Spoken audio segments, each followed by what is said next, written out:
bly staan het in vers 13 en hulle het hulle stem verhef en gesê, Jesus Meester, wees ons barmhartig. En toe hy hulle sien, sê hy vir hulle, gaan vertoon julle aan die priesters. En onderwyl hulle weggaan, het hulle rein geword. Een van hulle, toe hy sien dat hy gesond was, het omgedraai en God met 'n groot stem verheerlik. Nou daar is baie goeders wat hier ingeweef is. Van die feit dat daar's die verskil tussen reiniging en genesing. Hulle moes eers gereinig word en dan het hy genesing gekom. Maar ek wil nie daarop ingaan vandag nie.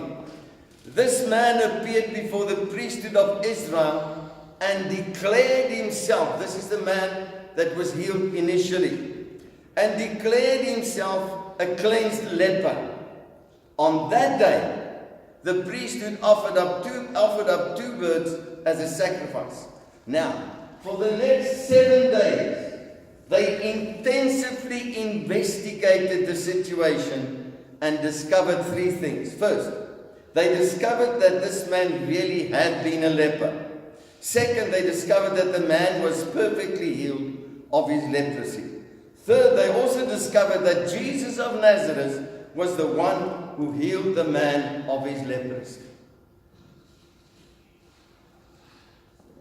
Because they thought that the healing of a leper was a Messianic miracle, anyone healing a leper would, by that very act, claim to be the Messiah himself. Jesus healed this man and he said to him on purpose, go and show yourself to the priesthood for them as a testimony. Want hy wil hê hulle moet weet. Jesus deliberately sent this cleansed leper to the priesthood in order to get the leaders to start investigating his messianic claims and to come to a decision regarding those same messianic claims. He wanted to force the Jewish leaders to make a decision regarding his person, that he was the Messiah and his message that he was offering to Israel, the kingdom predicted by the Jewish prophets. He did this because he came and he told them many a times, he told them that I am who I am. Yet they didn't believe him because the Bible says they rejected him. Having sent the healed leper to the leadership of Israel, Jesus then, in Luke 5 verse 16, but he was drawing back in the wilderness and praying. Why did he do that? He went into the desert, where on an earlier occasion he had fasted and was tempted by Satan. This time, he went into the desert for the purpose of praying. What was he praying for? He was praying for what would happen next and how the leadership of Israel would respond to his Messianic miracle. Many a times, baie keer bid ons en ons vra die Here om sekere dinge te doen. Ons vra die Here om mense se reaksies te verander. Nie dat hy dit altyd doen nie, want God weet beter as u en ek. Maar Jesus kom hier en hy het sekerlik geweet wat gaan gebeur. But what happened next is recorded in 3 of the Gospels. Matthew 9 verse 1 to 8, Mark 2 verse 1 to 12, and Luke 5 verse 17 to 26. Luke 5 verse 17. And it came to pass on a certain day, as he was teaching, that there were Pharisees and doctors of the law sitting by, which were come out of every town of Galilee and Judea and Jerusalem, and the power of the Lord was present to heal them. Let op wie daar was. Hierdie, as ek reg is, was dit in Kapernaum gewees. Dis nie 'n groot plek nie, maar hier is Jesus besig om in die tempel te leer. En wie is teenwoordig? Dit sê daar. And that there were Pharisees and doctors of the law sitting by, which were come out of every town of Galilee, and Judea, and Jerusalem, and the power of the Lord was present to heal them. Al hierdie geleerde mense het op grond van dit wat gebeur het met die melaatse man, het die priesters toe vir hulle gesê, julle moet nou gaan ondersoek instel. Want dis wat hulle moes doen. Hulle moes vir 'n tydperk gaan ondersoek instel of hierdie persoon is wie hy sê hy is. Dan gaan ons, this was not an ordinary gathering of people in the city of Capernaum. But they came to listen to Jesus' teaching in the synagogue. Luke's account very clearly states that these were all of the Jewish leaders that have come together from all over the country, Galilee, Judea, and the Jerusalem area. Why are all these Jewish leaders suddenly having a convention in Capernaum? This was their response to the first Messianic miracle. They knew that Jesus had healed the leper. According to their own teaching, only the Messiah would be able to heal a leper. If he healed the leper, it could very well mean that he was the Messiah. They all came together to investigate him. Hulle sit daar. Nou, in hierdie geval was die plek gepak. Daar was nie plek vir 'n muis in ons uitdrukking nie. Dit was gepak. Capernaum was 'n klein plekkie en al hierdie mense van reg rondom hulle het 'n groot konferensie gehou en hulle het daar gekom om vir Jesus te luister. According to the Sanhedrin law, if there was any kind of messianic movement, the Sanhedrin had to investigate the situation in two stages. The first stage was called stage of observation. A delegation was formed to investigate only by way of observation. They had to observe what was being said, what was being done, and what was being taught. They were not permitted to ask any questions or raise any objections. They were there to observe. Hierdie ouens, nou ek weet hoe ek sal voel as ons skielik, as al die mense, geleerde mense van die omgewing skielik hier in hierdie gemeente sit, my mond sal droog word sekerlik of so iets. Maar hierdie mense het daar gesit en gekyk.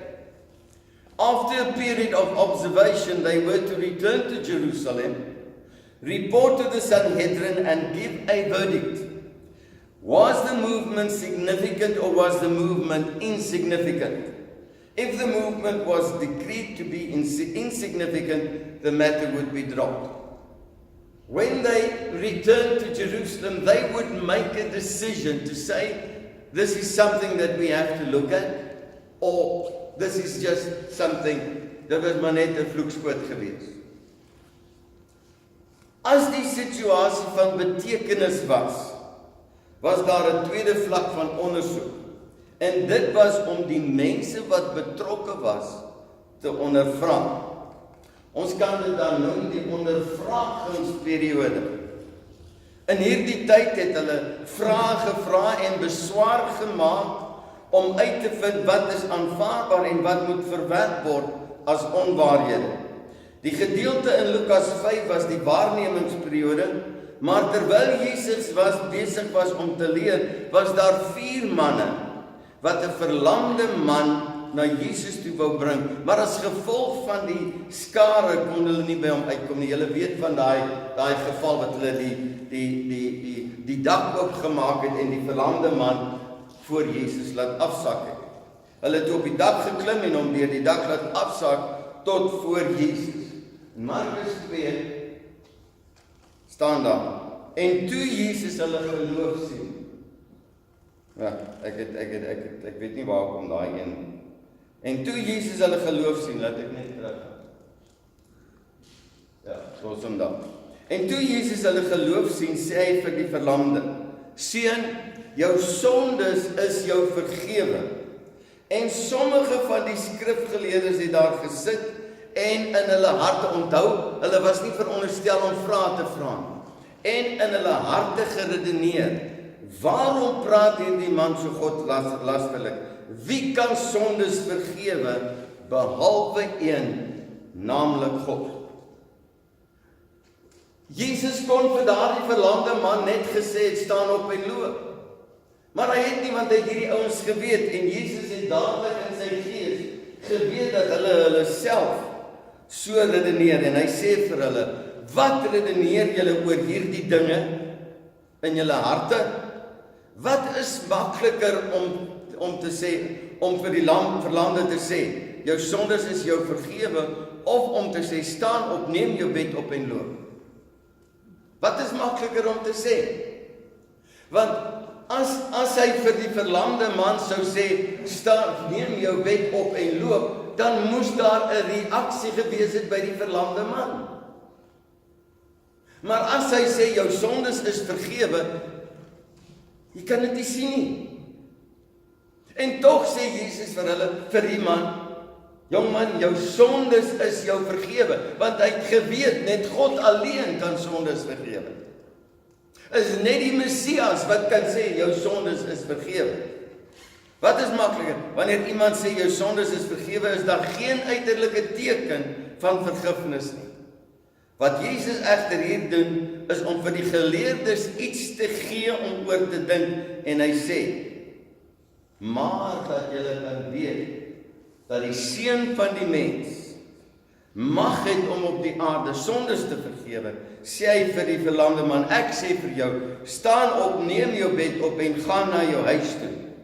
En dadelik staan hy op en neem sy bed op en gaan voor die oë van almal uit, sodat almal verbaas was en God verheerlik en sê, so iets het ons nog nooit gesien. It's never happened before. En hulle kom tot die gevolgtrekking, hierdie moet sekerlik die Messias wees. In response to the first Messianic miracle of the healing of the leper, the intensive investigation of his Messianic claims began. The leaders observed Jesus claiming the right to forgive sins. Therefore, he was either the blasphemer or he was the Messiah. Hy was of iemand wat God spot, as ek dit so kan noem, laster, of hy's werklik die Messias. Maar hy het toe vir hulle gesê, wat is makliker om te sê, jou sondes is jou vergewe, maar vir julle om te sien dat die Seun van die mens, sê hy vir die verlamde man, staan op, neem jou bed op en loop. En hy bevestig met dit, dat hy ook die mag het om sondes te vergewe.